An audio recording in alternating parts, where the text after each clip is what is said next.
Okay, I would like to introduce to you Susan Greenhalgh. Susan Greenhalgh is from Free Speech for People. She is one of the organizers of this whole speaker track here today, but she's also a speaker herself, and she's going to be talking about what are claimed to be risk-limiting audits in the swing states of the last election. Thank you. Okay, thanks, David. Okay. Thank you for joining us. You've heard a lot about the importance of paper ballots and post-election audits because inherently elections systems are computers. Computers are inherently vulnerable. So the way that we don't try and fix all the vulnerabilities, we're going to make the system resilient by ensuring that everybody's vote is recorded on a paper ballot, and then that the election results are going to be audited after the election. So we had concerns about the audits that were done in the last election and wanted to kind of really dig in and look more closely at what was actually done, because we keep hearing, don't worry, the elections are audited, don't worry, the elections are audited. And there's been a lot of research also into how do you do election audits better, but there's also hasn't been a lot of research into the quality of those audits and the kind of those audits. So that's what we wanted to look at. And so that I and David, who just left, wrote a paper together called "Don't Just Trust, Always Verify," and this is the presentation about that paper. Okay, we're using computerized systems in everything. They can malfunction, they can be misconfigured.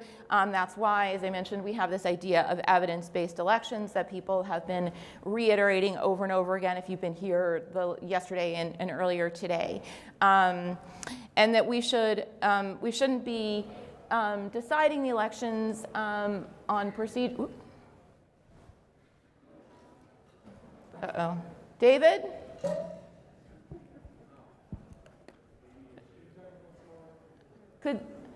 Could you ask David to come back because the screens went dead? Oh boy, I'm sorry about that. Oh, okay. We're back, and we're back. Okay. Sorry, sorry, we had a little technical issue. Okay, so how effective were the audits in the swing states in 2024? So we looked at these states, Nevada, Arizona, Wisconsin, Michigan, Pennsylvania, North Carolina, and Georgia.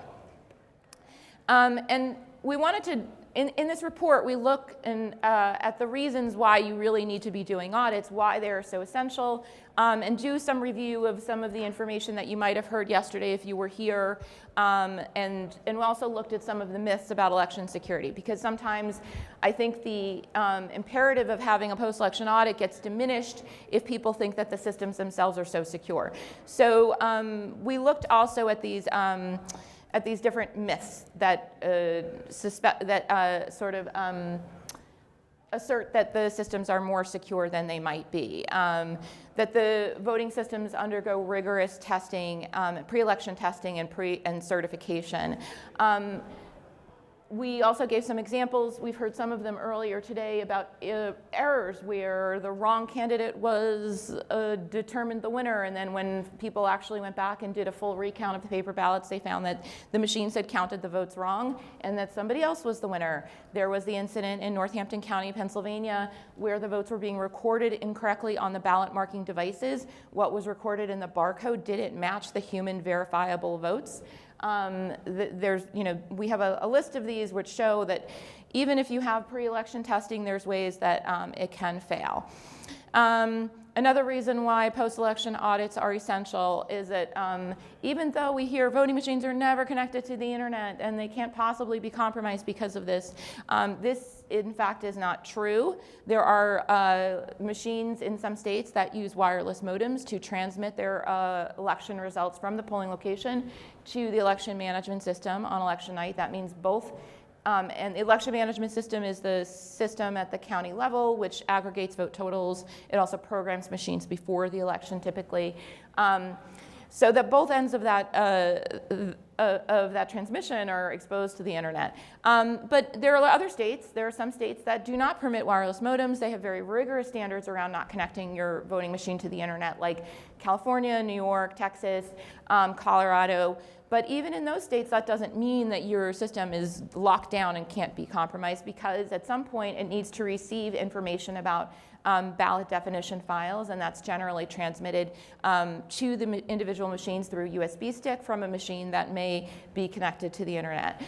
So there are other vectors, and we don't want to just discount and dismiss those and assume that just because the machines aren't connected to the internet, we don't need to do audits.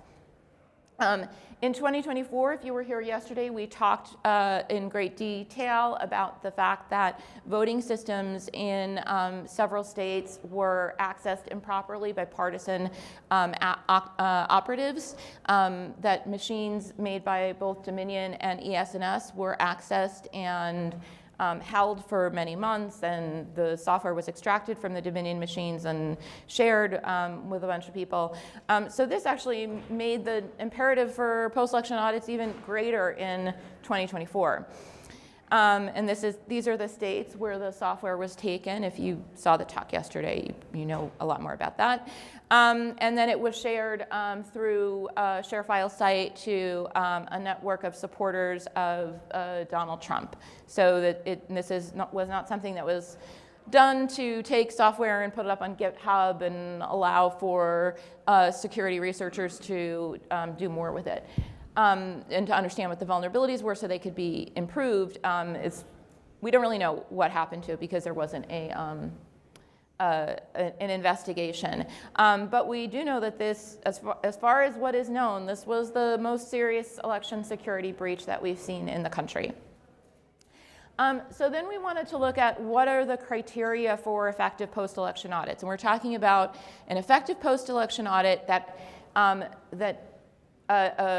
achieves or aspires to provide evidence-based elections, meaning that your election result generated from your computerized machine is based in evidence of voter intent that is collected sufficiently to confirm that the computer-generated results are accurate.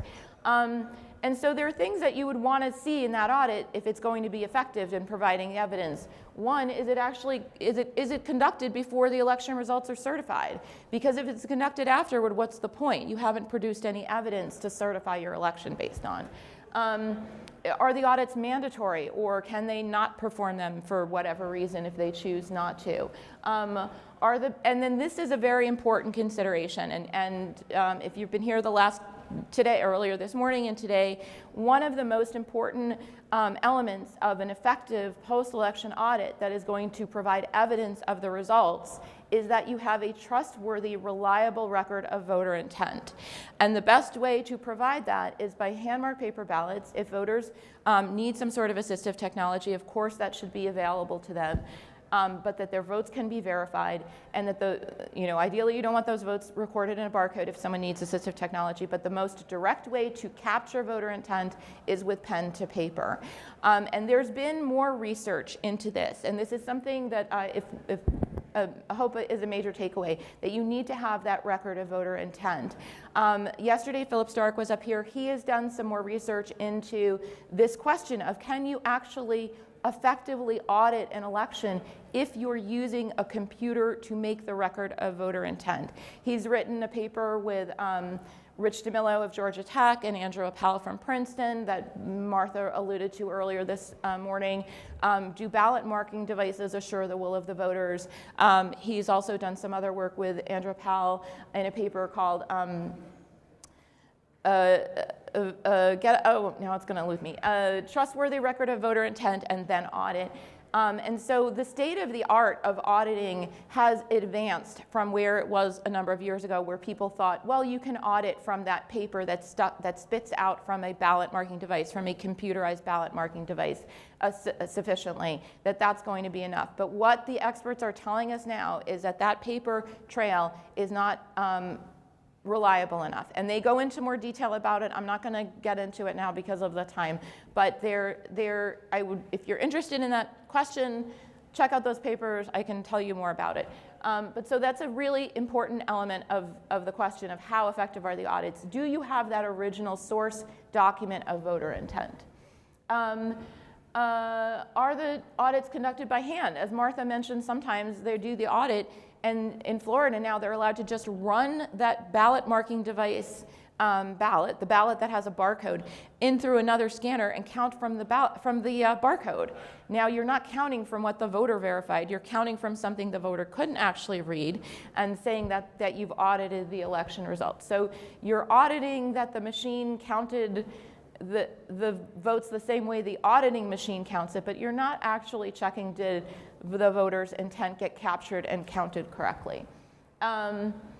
Are the ballots, machines, or races selected at random? Because we have seen incidents where sometimes election officials don't want to have to expand an audit if there's discrepancies. Some states' laws say that if you see discrepancies, you're going to have to expand the audit, which makes sense, and that's another criteria that we have here. And to avoid that potentiality, there have been incidents where they have pre-sorted ballots and used and essentially ensured that you wouldn't possibly have to expand the recount by pre-selecting precincts that they knew would count up correctly.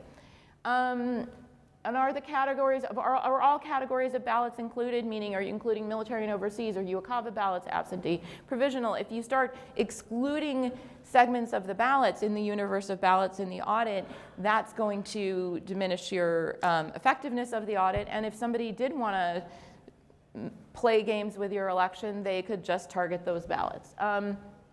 Are the audits conducted publicly and the data results made immediately available for public review and verification?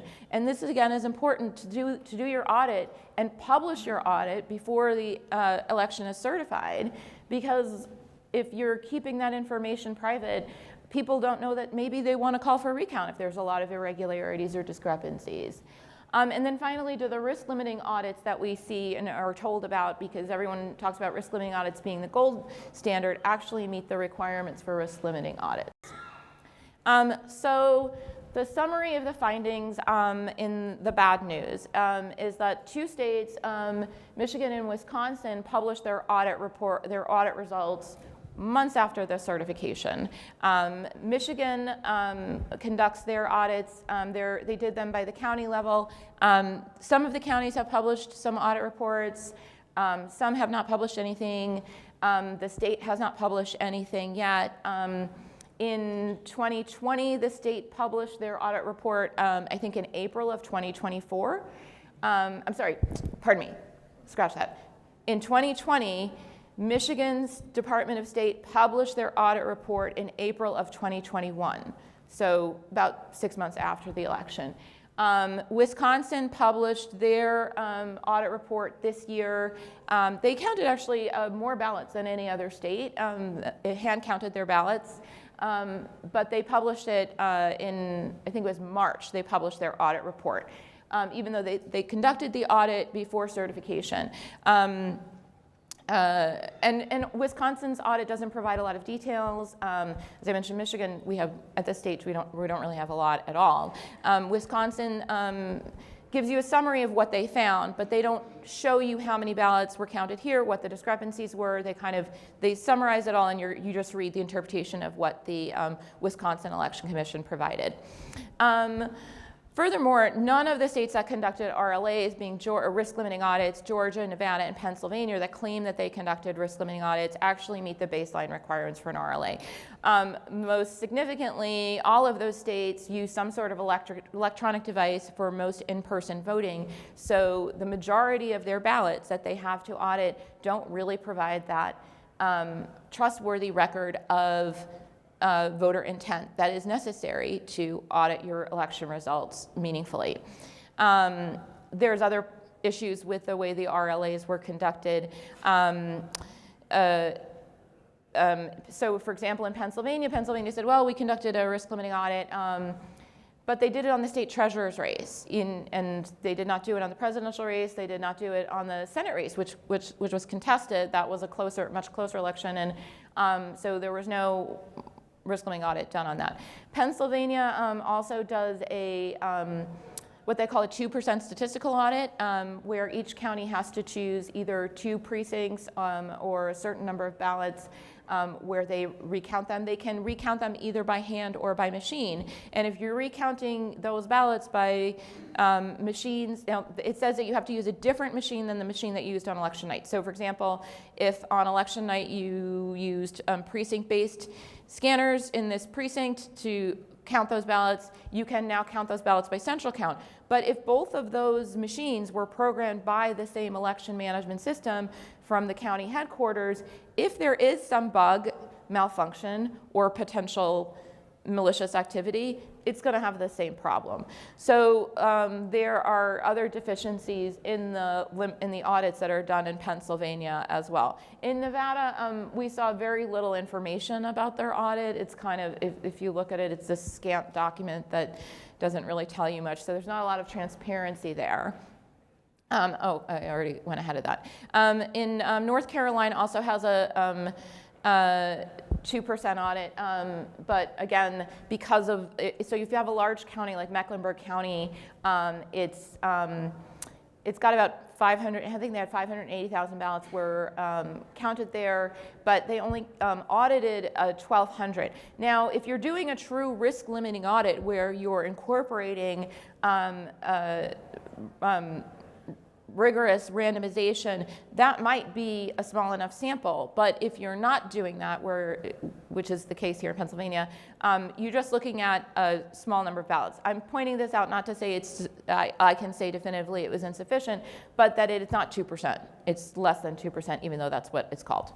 Nevada also has on its books that it does a 2% statistical audit. But I called Nevada, I looked all through their website, I emailed them, I asked them where the information is about the 2% audit, and they just kept referring me back to what the RLA is. So if you look at the laws, like an election law database, and say, oh, well, they're doing this audit and they're doing that audit, it seems in practice that Nevada isn't actually doing that audit because they seem to have replaced it with the RLA, what they're doing, what they're calling the RLA. Okay. Summary of findings, good news. Arizona actually conforms to a lot of the best practices needed to provide evidence. Their audits are mandatory, they're before certification, they randomly select everything. It expands if there are discrepancies, but this is a little bit flawed because the only way it expands is if every county that race has the people voted in for that race also expand. So let's say one county sees discrepancies, they have to expand their audit, but the next county over doesn't, and it's a congressional race that spans 2 counties, or you're talking about the presidential, unless every county does their expands their audit to a full hand count, it can't possibly replace an incorrect machine count. So that's something that could be improved. So there's some room for improvement, but they post a lot of the information on it so you can see the actual tally sheets for the audits. There's a lot of transparency. There's a lot of best practices there that other states could look at. North Carolina also has some of the same best practices also. Audits are done by hand count. They're before certification. They're randomized. They can be expanded. They don't give as much detail as Arizona, but they do give accounting for what they've audited. So I think what we wanted to do was kind of understand how strong these audits are that are actually being conducted.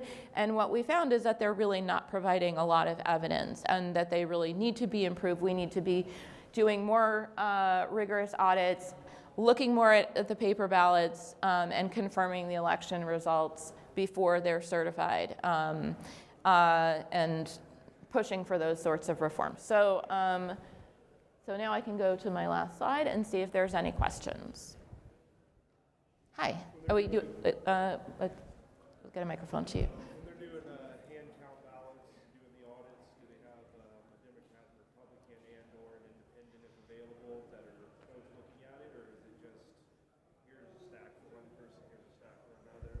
So every state's audit procedures that if they do hand count, it's going to be different.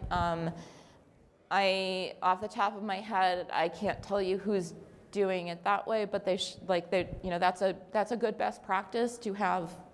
But yes, that is one thing that people do.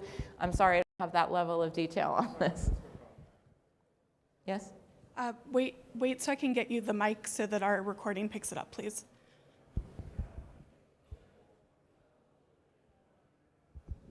In the list of issues that you had, in I think your second slide, I didn't see anything related to voter intent, but the previous presenter showed voter intent issue. Do we have any kind of good basis to understand how much that might affect results? I think you're talking about, are they auditing from the voter intent or from the barcode, or what? Essentially, I'm trying to separate in my mind between, hey, like on that first slide, it was like double counting of districts and things like that, which are sorting and categorization problems, versus the voter intent issues of these ballots are rejected because obvious voter intent, but it was counted as a double count, or it was counted as not voted, or something like that. Like, do we have some way of separating the size of those two issues? In terms of the audit, or in terms of the problems with the machine? I guess I'm sorry, I'm still having trouble. I'm sorry. I'm focusing on trying to focus on how much the results may be affected. I guess that's a little bit less about audits. So I know that again, every state handles their discrepancies differently. If they can determine that voter intent, and you mean that the scanner counted it wrong if somebody filled in the ballot, filled in the bubble incorrectly? Something like, yeah. I mean, you had a couple of slides where you're specifically focusing on the fact that we have bad system, or potentially bad systems, especially when we summarize a vote to a barcode or something like that, that doesn't preserve voter intent. And I'm trying to understand the magnitude of that issue in terms of total votes to the count. I wouldn't have any way to quantify that. That was what I was asking. Yeah, We don't have sorry. any quantity on that, is what I'm hearing. Sorry. We don't have a good way of quantifying how bad that problem might be. Yeah, I don't know, sorry. Maybe somebody does. I didn't look at that. Just a couple of quick questions. Michigan does do RLAs. Did they not meet the standard, and is that why they weren't in the slide? So Michigan did an RLA in 2020 after the election. They published a report on it, and they said they weren't able to get full participation with all of the counties. So the Secretary of State's report said that they considered it an exercise to learn more about it. She can pilot them, and she has said that she's piloting them. She didn't pilot one in 2024. Okay. They did pilot one in 2020. They didn't get enough participation. You can look it up on the website for the 2020 election. And she didn't have enough participation, so they couldn't establish a risk limit. So, and Philip might know more about that. But I think they are still piloting them, but setting that aside. there's nothing published if they are published, Sure. so there's no public information about it. Fair. So as far as providing any evidence, there's none. And one of the requirements of a risk limiting audit, if I will speak for Philip, is that it be conducted before certification, so it can potentially overturn an incorrect vote count. So if they're working on them now, I don't know how that can be called an RLA. Yeah. My other question is, you had Nevada as listed as as having almost all their votes done by BMD. Yeah. Well, BMD and DREs. Well, DREs with VP. 45% or so of their voters vote on hand-marked paper. In 2024, Yes. 45%? Yeah. Every Nevada voter gets a ballot in the mail. Oh, but they don't all vote them that way. No, but 44% of people in 2024 did. So, according to like a quick Google. So I could be wrong, but Okay, well. just throwing that out there.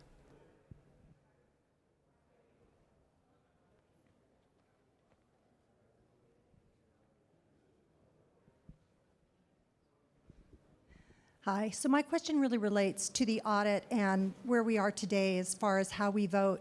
So when I'm looking at audit criteria, it's basically based on let's vote in person, let's vote by ballot, but we don't address the electronic part of it, and that's what you hear in the news. When we go to do an audit, and you had somebody at a high security clearance, why couldn't they also audit the machines at the same time to make sure that the machines are outputting what they're supposed to? Because those could be audited as well.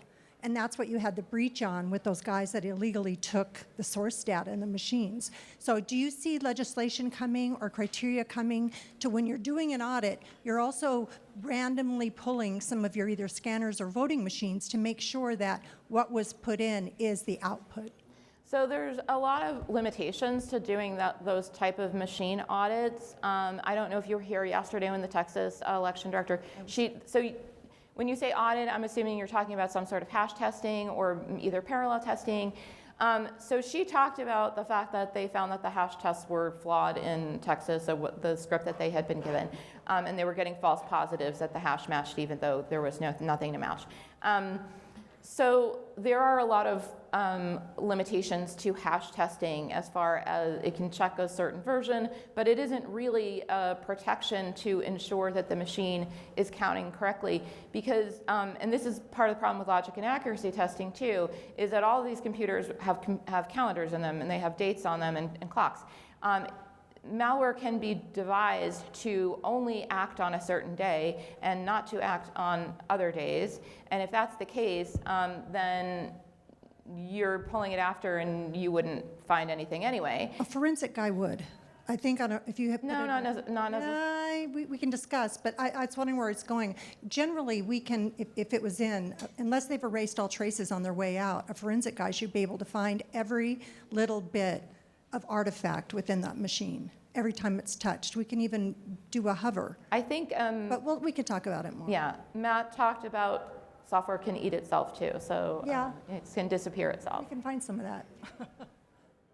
I think this is going to have to be our last question. Last question. Yeah. I hope I make it good. How do you square making sure like an effective audit is done, that the votes are correctly counted, right? But also making sure like that the information gets out as quick as possible, because the longer you go, the more distrust in like the public eye of the outcome of an election, right? Like if it takes like 4 or 5 days, right, to say, hey, candidate A was leading at the first day, and now at the end of day 5, candidate B is now winning, and there's a lot of room for people on the losing side or the winning side during that to like come up with, I guess, conspiracy theories. Yeah, okay, so I'll give you what my ideal would be. This is not going to be something you'll see anytime right now. But when I first started this work about 20 years ago, there was a lot of discussion about who should be doing the audits, because should the election officials be doing the audits? Because if you have a publicly traded company, you don't have the publicly traded company do its own audit. They have an outside entity come in to tell the shareholders what's actually going on. So do you have audit boards appointed by, the governor and the legislature, independent people that are going to do the audit? I think that one of the solutions to address what you're talking about is to have independent audit boards that are not exhausted from running an election, that can come in and then do it in a shorter period of time. Because part of the problem is election officials have just run themselves ragged, worked like crazy to run an election, and now they're expected to audit the election, and they have to have some time to be able to do that. So I don't know if that's a practical solution to your question, but that's what I would like to see. And I think we have to end it there. So thank you, everybody.